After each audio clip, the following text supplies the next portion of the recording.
Satu pernyataan keras mengguncang pedok MotoGP. Bukan dari sembarang orang.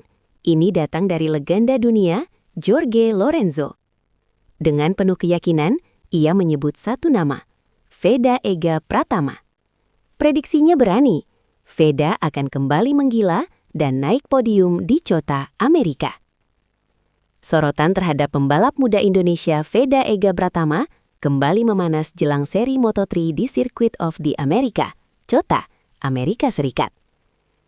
Setelah performa yang naik turun di beberapa balapan terakhir, kini muncul angin segar yang datang dari sosok berpengalaman di dunia balap motor.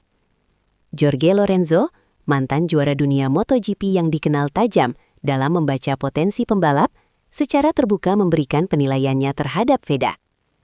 Pernyataan ini langsung menjadi perbincangan hangat, terutama di kalangan penggemar Moto3 dan publik Indonesia. Namun di balik optimisme tersebut, muncul juga berbagai spekulasi dan rumor. Lantas, seberapa besar peluang Veda benar-benar bisa podium di COTA? Mari kita kupas secara santai, tajam, dan tentu saja berimbang antara fakta dan rumor. Dalam sebuah wawancara yang beredar di komunitas MotoGP, Jorge Lorenzo menyebut bahwa Veda Ega Pratama adalah salah satu talenta muda yang memiliki insting balap alami dan mental agresif yang jarang dimiliki pembalap seusianya.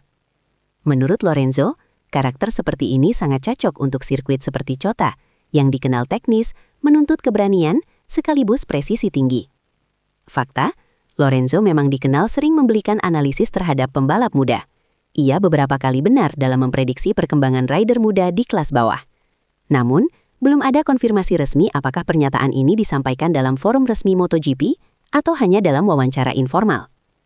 Pernyataan Lorenzo bisa dianggap kredibel, tapi tetap perlu dilihat sebagai opini, bukan jaminan hasil.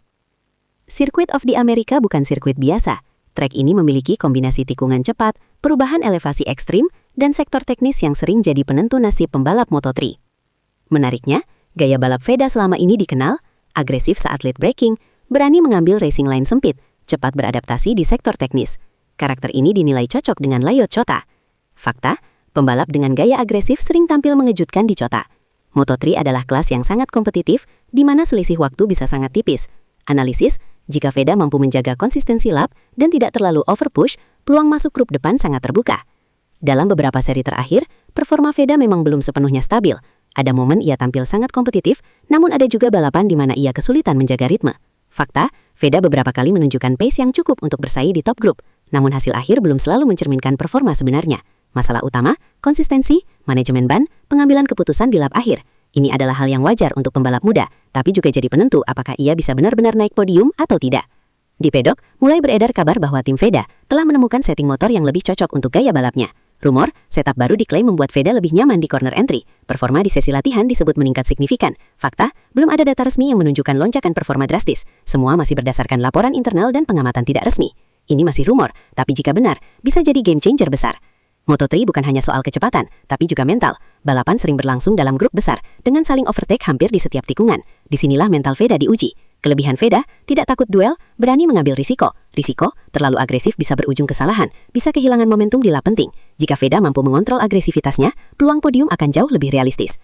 Mari kita bicara jujur, Moto3 sangat unpredictable. Banyak pembalap punya peluang menang. Namun, kenapa Veda tetap punya peluang? Gaya balap cocok dengan COTA, momentum mulai terbentuk, dukungan mental dari figur seperti Jorge Lorenzo. Tapi tantangannya, persaingan ketat, konsistensi, faktor keberuntungan, crash, slipstream battle, dan lain-lain. Kesimpulan realistis, podium bukan hal mustahil, tapi juga bukan sesuatu yang pasti. Jika Veda benar-benar naik podium di COTA, tampaknya akan luar biasa, meningkatkan popularitas Moto3 di Indonesia, membuka peluang sponsor lebih besar, mengangkat nama Indonesia di kancah balap dunia, dan yang paling penting, membuktikan bahwa pembalap Indonesia bisa bersaing di level tertinggi. Pernyataan dari Jorge Lorenzo memang menjadi suntikan semangat besar, tapi pada akhirnya, balapan tidak dimenangkan oleh prediksi, melainkan oleh performa di lintasan. Apakah Veda Ega Pratama benar-benar akan menggila di COTA? Ataukah ini hanya ekspektasi yang terlalu tinggi? Yang jelas, satu hal pasti, semua mata akan tertuju pada satu nama, Veda. Dan jika semua berjalan sesuai harapan, podium di Amerika bukan lagi mimpi, tapi kenyataan.